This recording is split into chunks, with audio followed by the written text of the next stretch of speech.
Di dalam kotak itu ada sebuah pisau. Sekilas, pisau ini tampak seperti batu hitam yang terbentuk secara alami. Meskipun utuh, batu ini sangat kasar. Tetapi pisau ini tampaknya telah menyerap darah berbagai spesies, dan mengeluarkan bau darah yang kuat. Setelah zaman kuno, di awal era, terdapat banyak sekali peninggalan dan sumber daya yang ditinggalkan oleh para leluhur. Mereka yang memimpin dalam berlatih seni bela diri akan menuai manfaat dari era tersebut. Di antara semuanya, reruntuhan Zhou Tianhe mengandung sumber daya terbanyak, sehingga banyak raksasa muncul di Zhou Tianhe. Untuk sementara, hal itu menjadi pembicaraan di kota. Bahkan di antara para pembudidaya independen, ada banyak yang terkenal di seluruh dunia. Di antara mereka, ada seorang prajurit gagah berani yang bersedia melawan yang kuat dan membantu yang lemah, serta menegakkan keadilan. Karena ia memegang senjata bernama pedang pembasmi iblis, ia mendapatkan gelar Kaisar Pembasmi Iblis. Dan di 7 alam Tianhe, ada pula eksistensi yang juga mendapatkan reputasi sebagai Kaisar Agung. Orang ini bukan seorang seniman bela diri, melainkan seorang guru spiritual dunia. Senjata yang dia pegang adalah harta karun dari zaman kuno, yang disebut pedang pembunuh iblis. Kebetulan pisau pembunuh iblis memiliki nama yang mirip dengan pedang pembunuh iblis, dan keduanya memiliki gaya operasi yang sama, sehingga ia dikenal sebagai Kaisar Pembunuh Iblis. Seiring berjalannya waktu, sejarah kuno mulai dikenal dunia, dan orang-orang mengetahui bahwa pada zaman dahulu, hanya manusia terkuat yang layak menyandang gelar Kaisar Agung. Oleh karena itu, banyak orang juga merasa bahwa gelar Kaisar Pembunuh Iblis dan Kaisar Pembunuh Iblis hanyalah bahan tertawaan. Apalagi setelah mereka meninggal satu persatu dan pengaruhnya memudar, masih banyak orang yang mengejek mereka dengan menggunakan nama lama mereka.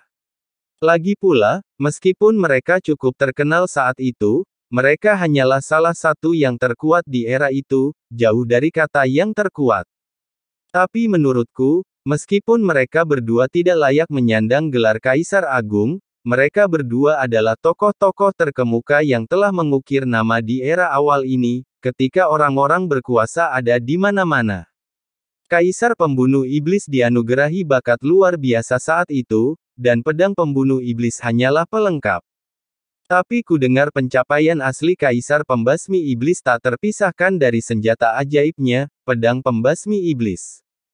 Lagi pula, itu dianggap sebagai salah satu dari 2 senjata terkuat para Master Roh dunia di era ini, bersama dengan pedang ilahi Master Surgawi dari Sekte Ilahi Master Surgawi. Baili Sukong berkata demikian dan melihat pisau batu hitam di dalam kotak. Sejak Kaisar Pembunuh Iblis meninggal, banyak sekali orang yang ingin mendapatkan pedang pembunuh iblisnya, tetapi tak seorang pun berhasil menemukannya. Meskipun Sekte Penjaraku berhasil menemukan tempat pedang ini terkubur karena takdir, tetap saja kami membutuhkan banyak usaha untuk mendapatkannya. Jelaslah, pisau di dalam kotak itu adalah pisau pembunuh iblis. Tidak, pedang Master Surgawi adalah senjata ajaib yang diciptakan oleh Sekte Dewa Master Surgawi itu sendiri, sedangkan pisau pembunuh iblis diciptakan oleh seorang Master Roh dunia misterius di zaman kuno. Konon, Master Roh dunia itu pernah menjadi sosok yang bersaing dengan Kaisar Roh dunia. Pedang Master Surgawi sama sekali tidak sebanding dengan pisau pembasmi iblis. Jie Tianran mengoreksi. Kenali barangnya. Jalan Baili Void. Saya selalu terbuka dan jujur. Jika saya menyukai sesuatu, saya menyukainya. Jika pedang yang bagus adalah pedang yang bagus, saya tidak akan pernah menyembunyikan apapun. Tapi kau juga tahu kalau aku mendapatkan pedang ini, aku akan menjadi lebih kuat. Apa kau benar-benar bersedia memberikan pedang ini kepadaku? Tanya Jie Tianran. Tuan Istana 7 Alam, jika Anda bersedia membantu Sekte Penjara saya. Sekte Penjaraku juga menjadi lebih kuat dari harimau bersayap. Sejujurnya, jika kepala penjara sekte kita masih hidup, dunia seni bela diri pasti sudah bersatu sejak lama. Tuan penjara master dari sekte penjara kami memasuki sungai surgawi ke-9 begitu awal karena ia menyadari bahwa dunia seni bela diri saat ini telah membatasi kami. Tuan penjara merasa tidak ada gunanya memutuskan siapa yang dapat berkuasa atas ke-8 sungai surgawi ini. Orang yang dapat menguasai sungai surgawi ke-9 adalah penguasa sejati. Dan alasan mengapa orang-orang sekte penjaraku tidak pergi bersama kepala penjara adalah karena kami ada sesuatu yang harus dilakukan. Inilah yang ingin diminta oleh sekte penjara kami kepada para master istana 7 alam. Setelah ini tercapai, sekte penjaraku juga akan memasuki sungai surgawi ke-9. Kurasa penguasa 7 alam, setelah mendapatkan kekuatan zaman para dewa, juga akan melangkah ke sungai surgawi ke-9. Sebagai orang luar yang memasuki sungai surgawi ke-9, kita tidak mengenal tempat itu dan pasti akan menghadapi kesulitan. Satu sekutu lagi selalu lebih baik daripada satu musuh lagi. Jadi sekte penjaraku dan istana suci 7 alam tidak pernah cocok. Jalan Bailey Void. Mendengar ini, Jie Tianran mengangguk sedikit. Jika Anda sungguh-sungguh dengan apa yang Anda katakan, itu memang benar. Benar-benar tulus, kata Bailey Sukong. Kalau begitu, mari kita lihat apakah kerjasama pertama kita menyenangkan. Ketika Jie Tianran mengatakan ini, Bailey Sukong menunjukkan kegembiraan di wajahnya. Dia tahu bahwa kerjasama telah tercapai. Pada saat yang sama, Chu Feng, di bawah bimbingan orang tua dari sekte penjara, datang ke tempat rahasia sekte penjara yang terletak di garis darah Tianhe. Tempat ini awalnya adalah gurun pasir, namun sesungguhnya menyimpan sebuah rahasia, sebuah oasis tersembunyi di dalamnya. Hanya ingin memasuki oasis ini saja membutuhkan beberapa cara. Oasis ini sungguh megah, tetapi bukan diciptakan oleh sekte penjara. Sebaliknya, oasis ini telah ada sejak zaman kuno dan ditemukan serta dihuni oleh sekte penjara.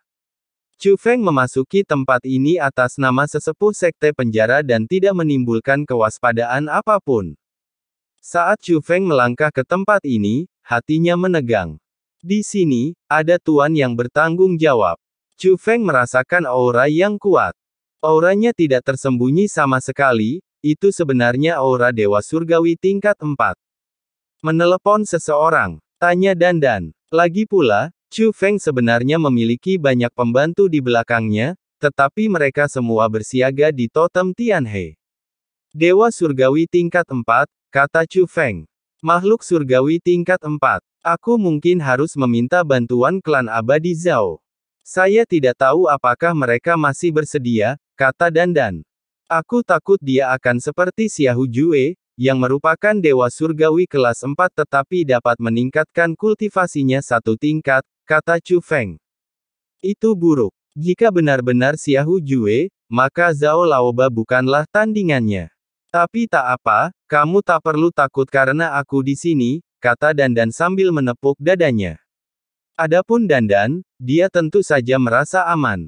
Namun Chu Feng tidak punya pilihan selain tidak membiarkan Dandan mengambil tindakan. Terakhir kali dia bertindak, itu hanya berlangsung dalam waktu singkat dan dia menghabiskan begitu banyak esensinya. Kalau aku menyerang lagi, tidak akan ada sumber penyembuhan untuk Dandan. Lalu apa yang harus kulakukan? Dan pada saat ini, suara rusa dewa terdengar. Chu Feng, kekuatanku telah dipulihkan. Mendengar ini, Chu Feng menghela napas lega. Jika kekuatan rusa dewa dipulihkan, maka tidak ada yang perlu ditakutkan. Sekalipun dia gagal, tak seorang pun dapat menghentikannya.